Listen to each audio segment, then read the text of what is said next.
Country, what did we just witness from your Denver Broncos at Lucas Oil Stadium? It's unbelievable. We are going to react and break it all down. It is yet another live simulcast episode of the Huddle Up podcast. Welcome in. I'm your host, Chad Jensen, and with me, as always, is my partner in crime. You know him, you love him, as the lead NFL writer for Heavy.com. He is Zach Kelberman. Zach, your gut reaction off the top, what you got, bro? If the offense was semi-competent, Chad, this game would have been a blowout. If Joe Flacco was a better quarterback, if the offensive line was better, this game shouldn't have been close. And the fact that they let it come down to the wire like that, and the defense, I can't fault them too much. They played a hell of a game today. Vic Fangio had a great game plan for a tough Colts offense. Unfortunately, they let it get away from them toward the end. But we talked about one criticism I have at the end of the game is why, maybe people will agree with me, why did not Fangio take a timeout when the Colts had the ball before the field goal, conserve some time left on the clock to get the ball back? I mean, coaching and quarterbacking, the same two bugaboos for the Denver Broncos. Which is surprising because Fangio's game plan defensively was money, Great. man. It was. Broncos throttled the Colts throughout the entire game, and even though, it took Adam Vinatieri having a bad day for Denver to maintain a lead throughout the game, still that defense played well. And then again, I go back to the old talking point that we've had to basically examine week in and week out, which is that this is a team that has completely forgotten how to win in the clutch moments. Yep. This is the third loss where in the clutch moments they find a way, the Broncos, and it's usually the defense, unfortunately, not to take any pressure or onus off the offense, but in those clutch moments, you think, all right, the Broncos just need a stop. They need one stop here. And it's not just they allow it to happen, it's lapses, mental lapses. Von Miller can't sack Jacoby Brissett in the end zone. He's got him completely in his grasp, shucks him off, completes downfield after Chris Harris completely took T.Y. Hilton out, and then it creates an extra route, basically. You can't cover a guy completely for two routes, complete the ball. Okay, well, two more completions and they're in field goal range. There's still a chance for the Broncos. And then another lapse, Alexander Johnson with the horse collar, losing some discipline. Yet again, the Broncos unravel at the worst, most inopportune moment. It's a team that's completely forgotten how to win. And again, we have to come back to the quarterback situation. You hit the nail on the head here, Zach, which is if this was a competent offense, the Broncos defense, that was a good enough performance, even notwithstanding that final possession and the lapses. That should have been a win, dude, especially on the road. Yeah. And like you said, the little things, the death by inches, they're really dying by inches. It's not sacking Brissett. It's not winning a game that the referees blatantly wanted the Broncos to win. I mean, they have no excuse to lose this game. The Indianapolis offense had a bad day. The Broncos defense had a great game plan. But the play calling on offense, Chad, to run it 3 straight times from first and goal at the 3-yard line, 2 defensive bailouts, you come away with 3 points in this game. That is not how you win in the NFL. There's no denying it anymore. There's no sugarcoating it. Even the biggest Flacco apologist on the planet, which is his mom, would have to look at him in the eyes and say he's just not a good quarterback. It's time for him to sit down. He can't run. He has no pocket awareness. He's off target. He just does nothing to inspire any sort of positive momentum. And again, another game where if they had just an average quarterback, not a Pro Bowler, not an All-Pro, an average quarterback, they would have won and pulled off an upset. But alas, we're stuck with Joe Cool. The Flacco apologists will no doubt point to his 20 for 32 passing stat, 174 yards, no touchdowns, no interceptions, 76 rating. This is the epitome of impotent quarterback play. And, you combine that, Zach, with a first-time offensive coordinator. Again, I maintain that this is an offense that in design, okay, and from an inspiration perspective, it's built to have a dynamic thrower of the football, an athletic, dynamic quarterback, a la Drew Lock, not a old pocket statue kind of. I mean, the story with Joe Flacco, it's the same thing week in and week out. He's not going to make throws that are completely irresponsible or that, risk the offense, losing the ball. But it's the fact that on the plus side, the positive side, he's not doing anything to help move the needle for the offense. And we'll get into the implications, where this team goes from here. Really quick, though, Zach, before we get too much farther in, let me just remind all our great listeners and viewers here with us live on YouTube and Facebook make sure you go follow the show on Twitter at HuddleUpPod. And the reason for that is it's the best way for you to keep your finger on the pulse of what's happening with the show in real time. And if you want to enter yourself into our drawing, our giveaway this month, go to Apple Podcasts and leave a creative review. If you like what Zach and I are doing, give us a 5-star rating, and that will enter you into the drawing. We're going to give away some Mile High Huddle swag, some Huddle Up Podcast swag. We'll announce the winner for the month of October next week. All right, Zach, let's dial this back for a second. And first thing soul crushing. JaJuan James finally starts after 6+ games he misses. They get him back. The offense, at least the offensive line, playing significantly better with him in there, even from a pass protection perspective, way better. And he lasts about 20 snaps. Well, yeah, about 20 snaps, I think, in. Then he goes down, another knee injury. It looks like it's that same left knee. $51 million. He's played a grand total of about 30 snaps on the season.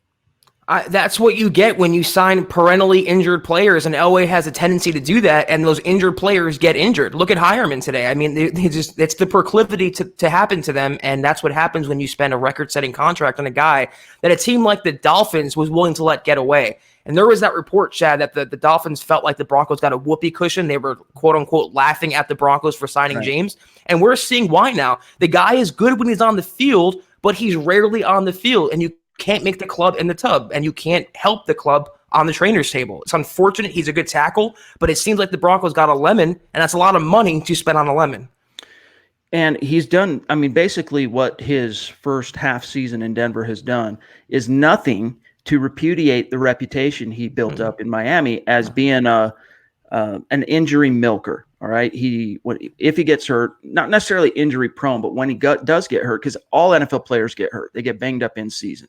But he's a guy where and I'm not necessarily calling his injury small, but where the smallest thing turns into a multi-week proposition. And but basically his season's probably, for all intents and purposes, at least in terms of making an impact on the 2019 Broncos in a way that can shape the ultimate destiny of the team, it's over for him. This game was the ultimate and final death knell for the Broncos in terms of any kind of postseason aspirations. The CBS broadcast, Zach, did a good job of, trying to instill some hope in the fan base, trying to remind everybody of the 2-5 start back in 2011, in which Kyle Orton was eventually deposed and supplanted by Tim Tebow, and a miraculous season unfolded. That any hopes that the fans might have had, that's gone by the wayside. And now, Zach, it's all about how soon can they get Drew Lock on the field. And in a way, it's a good thing the Broncos lost this game then. If this is the thing that turns the Broncos page toward 2020, if this is a thing that maybe forces them into a rebuilding mindset, that Elway can look himself in the mirror and say what he is and what the Broncos are, then it's a blessing in disguise. They had no business even being mentioned in the playoff race. They weren't going to make it, and they were just deluding themselves and wasting time. If this is the game that gets Flacco benched, it's a major blessing in disguise. So, it's not about the playoffs. Like I said, the last 3-4 podcasts, it's not about 2019 anymore. It's about the future. That's why they have to see what they have in Drew Lock and all these other players, because it's about the future. Indeed. And the comment just shot by, or else I put it on the screen, but a commenter, we'll circle back to Drew Lock, but a commenter brought up a good point. We've given some credit to Fangio. We've given some credit to Scangarello for their efforts today at Lucas Oil Stadium, but that 3rd and 5, the Broncos' final possession, in which they ended up having to punt it back, and that's when the Colts drove down and got the field goal. On 3rd and 5, the Broncos give up. It's, thrown in the towel, a dive up the middle, not with Royce Freeman, with Phillip Lindsay, picks up like a yard, punt. That give-up play. This isn't a team that's trying to, oh my gosh, here we are on the brink. No one gave us a chance to win this game. We're winning by a point right now. We have a chance to, if we convert it, if we move the chains here, we have a chance to literally ice this thing and come away with a win. But let's play it safe. Let's just, run it up the gut. If we got to punt, we'll punt, and give it to our defense, who in every other situation so far this season has come up short in these clutch moments. The broadcast, Fangio trusts his defense, and they're going to give him I don't think Fangio should trust his defense anymore. When you have these opportunities, Zach, you have to try and make the most of them. Not give up on 3rd and 5 when you have a chance to ice the game. That's playing not to lose, and that's the offensive version of prevent defense. And when you play not to lose, you usually lose. And that's having a bad quarterback, and that's having a bad offensive line and no confidence in having a successful passing plan in that situation. And also a young rookie coordinator in Scangarello, who I already touched on when his goal-to-go play calling was bad today. It's just not having that confidence in himself, not having that confidence in his quarterback or his whole offense, is just live to fight another series and give the ball back. I don't like that. It's cowardly to me. I want some aggression. I want to show some fight. I want to go out and try to win the game. Don't settle for the defense. Don't put it on them. Let's take control of the game now and put this one away and close it off. And they just don't have that fight. And to your point, they just don't know how to win and close out games in that fashion. I don't know this for a fact. I mean, the game just got over. But my bet is that Fangio told him to play it safe on third down. That's not to make excuses for Scangarello, but usually in those key situations, that's what happens in most NFL cities is the head coach is going to get a call down from the OC. How do you want me to play this crucial situation? Yeah, let's just play it safe. Let's batten it down. Or do you want me to go for it? Do you want me to push the envelope? I don't know this for a fact, okay? I'm just speculating. My bet is that that was what Fangio wanted, and it cost him the game. Not to say that any other play would have saved the day, but at least try to pick up the first down. At least try to move the chains. Peyton Manning would never have rested on his laurels hoping that the defense can bail him out and save this game as a victory. And by the way, Steven, thanks.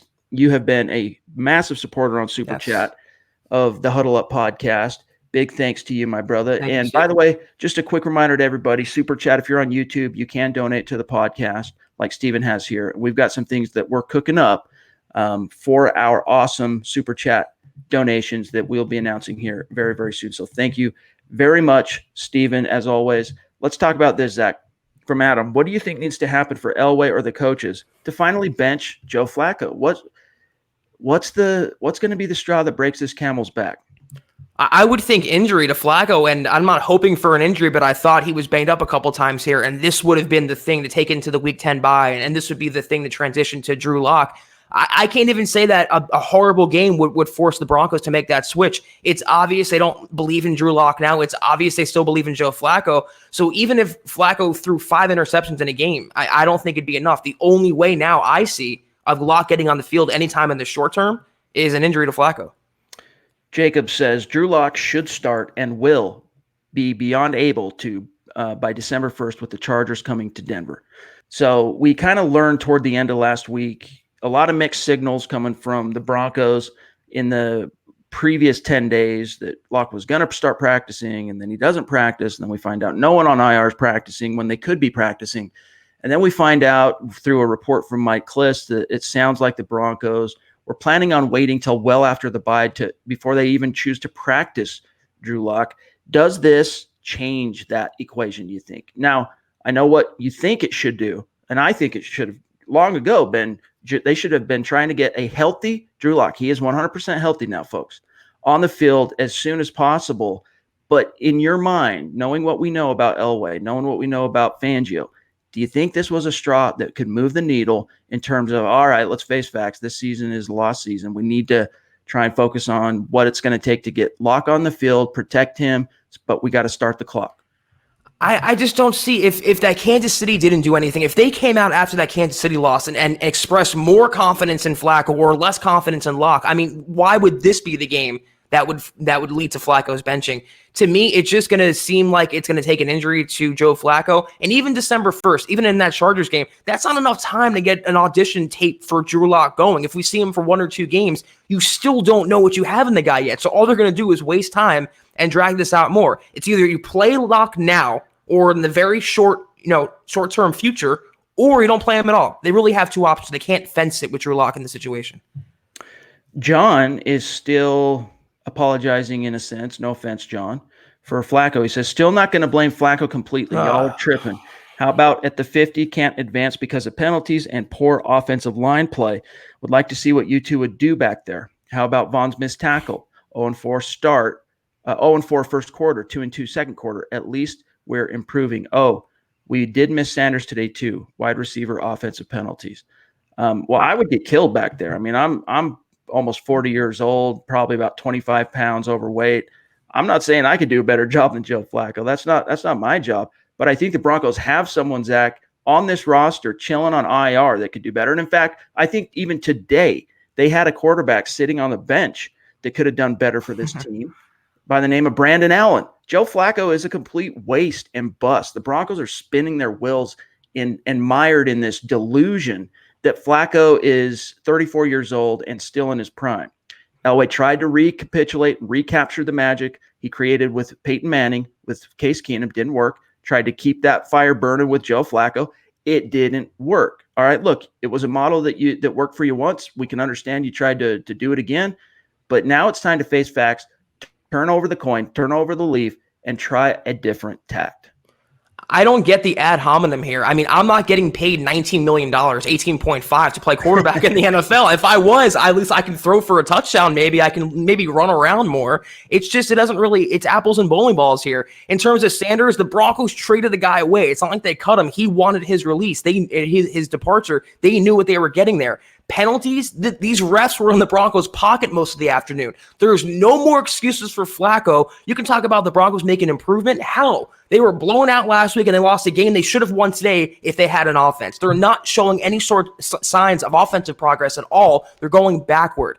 I just can't stand the apologists anymore and not calling a spade with Flacco. He's not a good quarterback. No. And the problem is when you have a less than perfect roster, you have holes and issues on your offensive line, you have a young receiving core. It's going to, if you don't have a good quarterback that can help elevate those guys, all of those situations are only going to be exacerbated. Flacco is not the little boy with his finger in the dike keeping this from being a train wreck. He is the hole in the dike. He's the problem, you guys. Yeah. You put a dynamic quarterback like even Drew Lock, who is the epitome of inexperience. He's yet to play a single snap in a regular season NFL game. He's a rookie second-round pick. You put him back there, he's going to bump his head. All right, he's going to make mistakes. He's going to learn as he goes. There's going to be a trial and error process, but he's immediately going to give this team something that Joe Flacco can't, and that is athletic ability to make a play. Joe Flacco is just conservative. And I don't even want to keep talking about Flacco, but look, Jacob makes a point here that I think is something that it's on the minds of fans right now. He says, I hate this as much as any Broncos fan, but putting Locke in at Minnesota or Buffalo would get him killed. And the point being that, coming out of the bye, the Broncos schedule the whole rest of the year doesn't get any easier. I mean, we are now staring down the barrel very realistically at a 3 to 4 win season if they're lucky. And that's if they don't make any changes and Joe Flacco, your 12th year veteran, former Super Bowl MVP quarterback, stays the quarterback.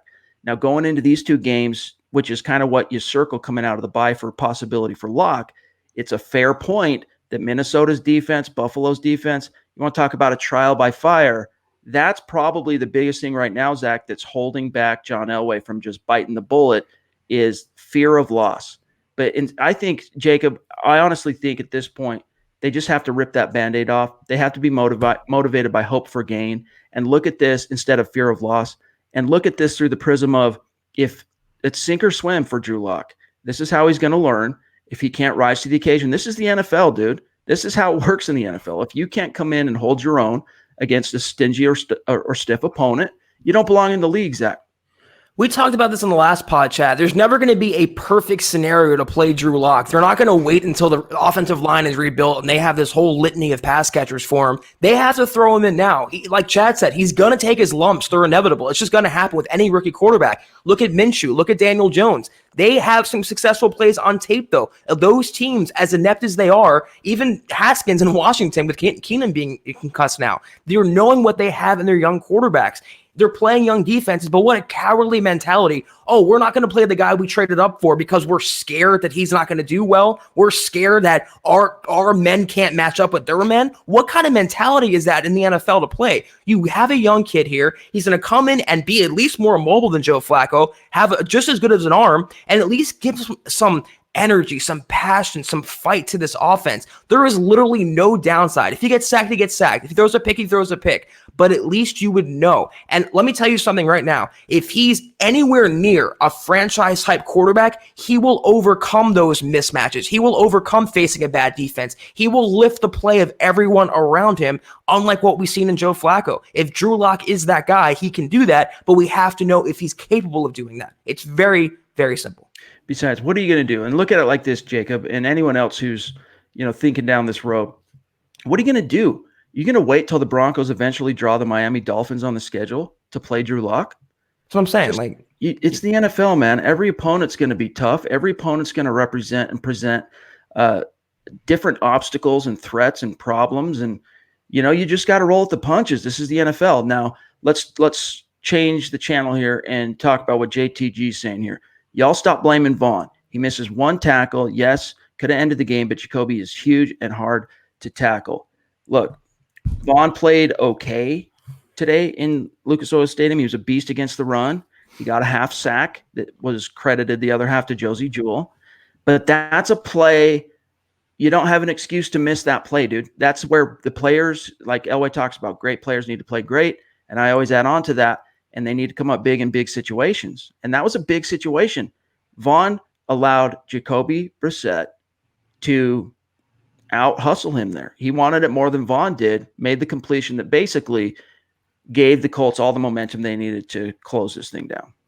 I'm not going to kill Vaughn too much. I mean, Brissett gets paid too. He made a nice play there in the end zone. You got to give credit to him. Vaughn should have made that. He's getting paid the big bucks to make that, but both things can be true. I'm not saying he's a bad player. I'm not, crucifying him for missing that tackle. He should have made it, and they didn't make it. But that one play either shouldn't have been the make or break for this Broncos team. They still had many other opportunities on defense after that to close the game.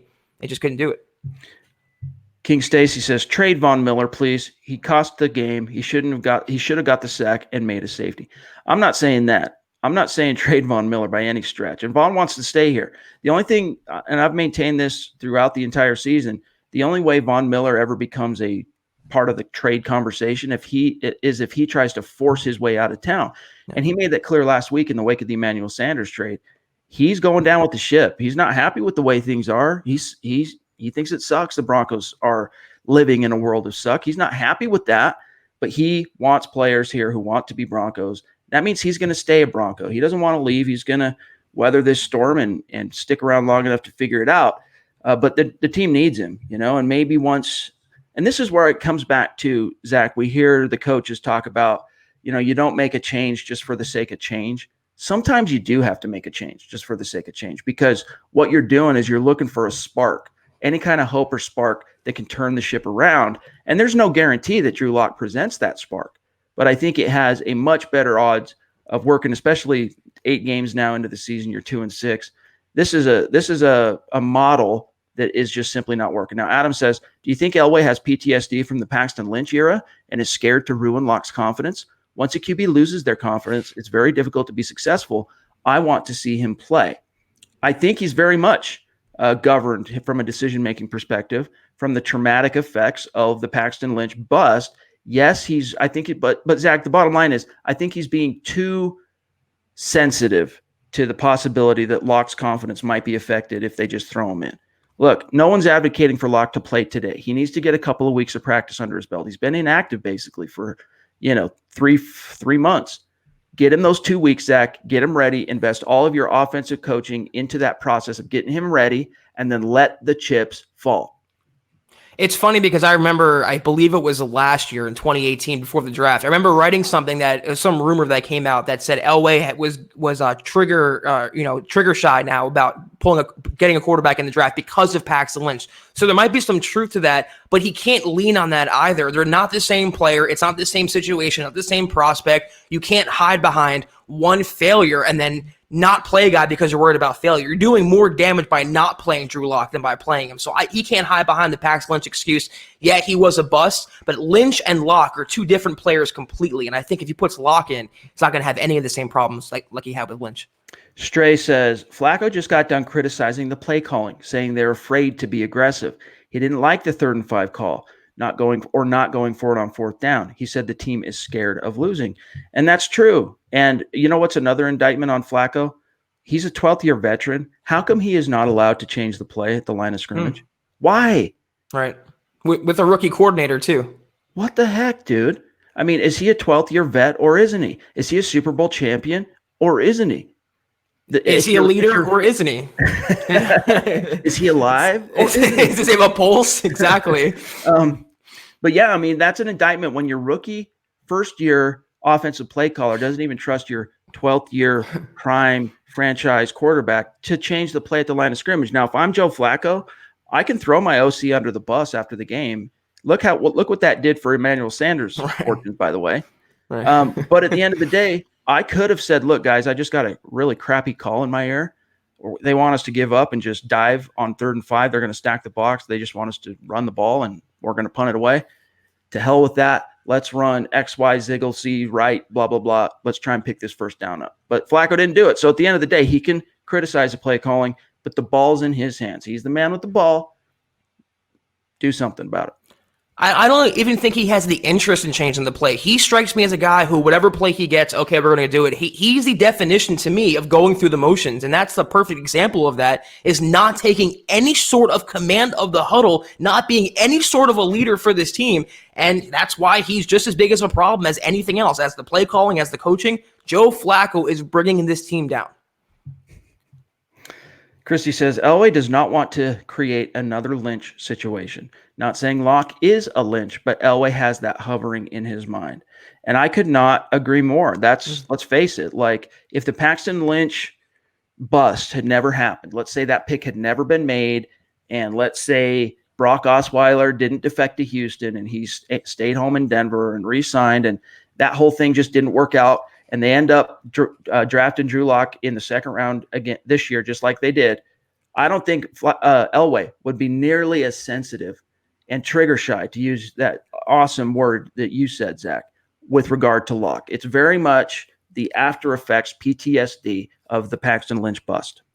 You know what, though? If he has PTSD 3 years after drafting a bust, he needs to not be in this position then. I mean, he has to take aggressive chances. I mean, look at Howie Roseman. He has Carson Wentz, but put Nick Foles behind him. You always have to do what's in the best interest of the roster. So being shy and being tentative because you failed 3 years ago, and that's why you're not going to play a prospect now who is the complete opposite of that guy, it all comes back to Elway. The fingers all point to him, and the roads all lead back to his decisions. And Jacob, he says, look, I think there isn't ever a good time to put Locke in. There's never going to be that perfect time. He would be better than what we have right now, though. That being said, I think this kid has it together. He's not Paxton Lynch. And that's something I've been trying to say is like, look, Paxton Lynch was that rare. It's not very often that a quarterback, especially one drafted in the 1st round, is a beta personality. Now, don't get me wrong. I'm not trying to insult anybody. But quarterbacks are supposed to be alphas. Quarterbacks traditionally and across the board, I mean, it's the exceptions out there prove the rule, and that's Paxton Lynch. But they are alphas. They want to play. They're leaders. They're fighting for playing time, all those things. Paxton Lynch wasn't that guy, all right? That just wasn't who he was. And the Broncos paid the price for having not ever met with him pre-draft, and they had to learn that the hard way. Drew Lock, on the other hand, I've talked to Drew Lock. The dude exudes charisma. The dude is smart. He's sharp. He's a leader. He's a competitor. And I think that's a good point here, Jacob. And Zach, he's not Paxton Lynch. So let's take that out of the equation. Forget Paxton Lynch. Drew Lock is not Paxton Lynch. Get him out there. But how unfair is it for Drew Lock? A guy 3 years ago is being held against him. He's the reason. Paxton Lynch is the reason why Drew Lock isn't playing right now. If that's the case, they're two different players. And like you said, Drew Lock has that it factor. He has that same spark that Chad Kelly instantly gave the Broncos offense when he entered the game last year. He is that hope on the bench right now. He is the potential face of the franchise. Play that man. Paul with a $50 donation on Super Appreciate Chat. you, Paul. I love you, Paul. Thanks, brother. Let's see here. Stu says, I wish you guys coached the Broncos. I know you guys would do great. I don't know about that, brother. Can't do worse, I don't think. Yeah, we probably couldn't do worse. Who knows? I mean, with the amount of talent this team has on both sides of the ball, maybe we couldn't do much worse than it is right now. Here's what Cody says.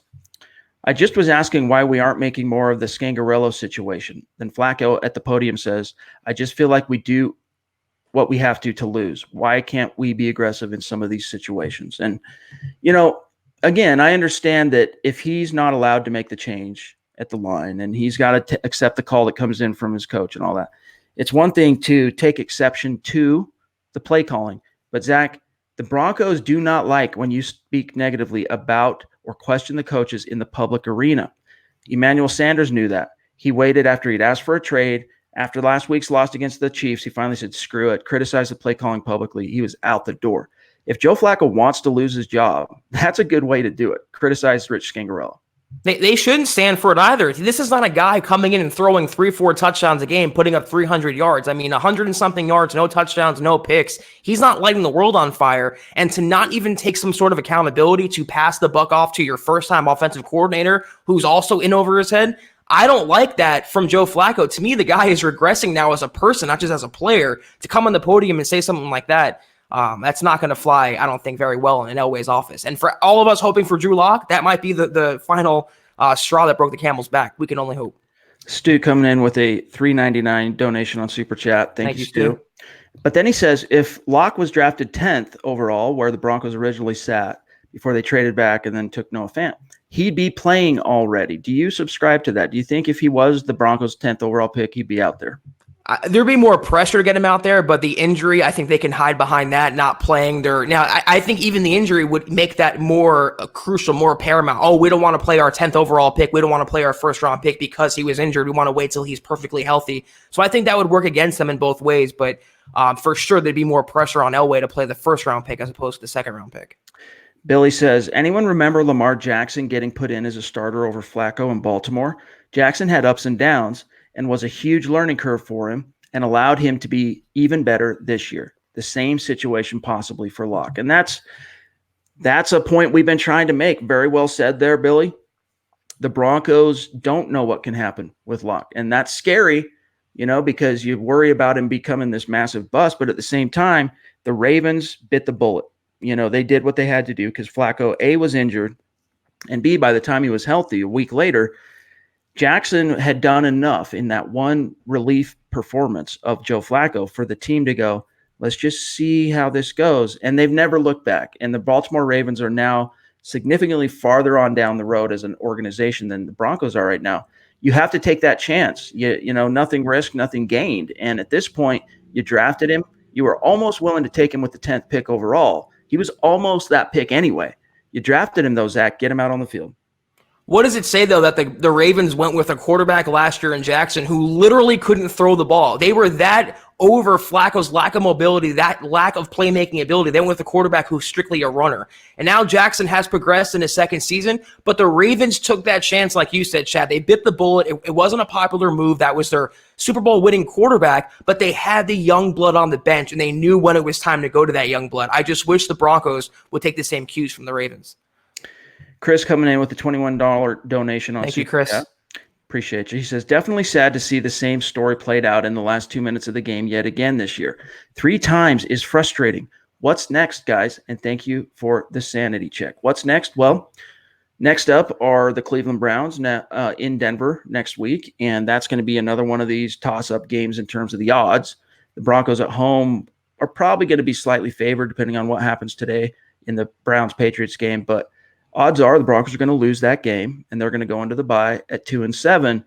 And I think, honestly, after this game, I think the wheels of change are going to be in motion, and we might not see the fruits of that change until after the bye. But Elway at this stage really has to face facts. And now you got Flacco criticizing the offensive coordinator in the media. I mean, it's getting ugly. Yeah, I'm with you. I think this game, it might not cost Flacco's benching, but I think behind the scenes, this is the game that Elway puts those plans into motion. So again, that's a best case scenario. That's a blessing in disguise. I hate to say it, but if you want the Broncos to make that switch, you got to hope they lose more games. You got to hope they lose to the Browns and go into their bye. Perfect time to make that switch, and we'll see Drew Lock from the rest of the season out. Christy coming in with another donation. Thank you, Christy. Keeping the Huddle Up podcast afloat. Appreciate you, Christy. Keep up the good work. We're trying, man. That's the thing is in the face of this horrible season, we can't just, pull up stakes and call it a day. And we got to keep bringing you guys the analysis and breaking this thing down. And Zach and I are going to continue to do so, but we have to bid you adieu for today. We're running out of time. Got a lot cooking today. A lot of post-game content needs to go up at milehighhuddle.com. Zach's got work to do. So Zach, we'll circle back Monday night. Yeah. And maybe we can make Monday night. If you guys want to circle this on your calendar, 6 p.m. Mountain, 8 p.m. Eastern, we will see about doing another simulcast Monday night on YouTube and Facebook. So look forward to that. And Zach, I don't know, man. I hope this was enough for the way it's kind of even getting uglier after that, the unraveling. Hopefully this is enough to get the wheels of change in motion. Yeah, I mean, honestly, the Broncos winning any more ball games from here on out, all it's going to do is give them false hope, keep Flacco in, and ruin their draft pick. So in the long-term ramifications, losing, it was tough to watch today. But if it can get Drew Lock on the field, if it can help the Broncos better for the future, it's a blessing, in my opinion.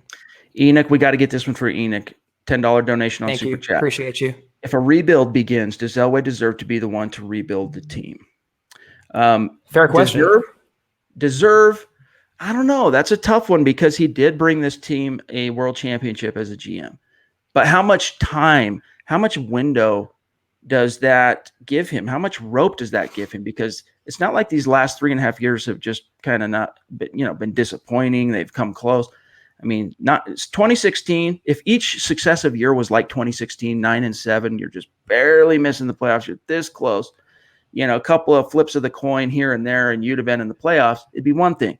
But Zach, the depths to which this team has sunk, especially over the last 3 football seasons, 2017, 2018, and now 2019, it's hard to argue that he does deserve to rebuild this team.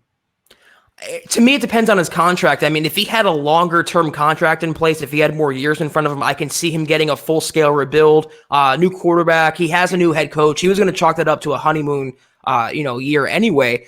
But to me, the way I see it is this. He'll get next season at a minimum, but if they go 4-12, 5-11, they have a new quarterback, Fangio's not a rookie coach, they don't have a rookie coaching staff, I could see actually him getting fired after next season. But anything but before that, him stepping away, he's going to get at least at the minimum 1 more year. And I wouldn't be surprised, as you said, Chad, if he gets the next 2, 3, 4, even if he gets a new contract. He just has that much clout in Denver stemming from his playing career and from that championship that he brought.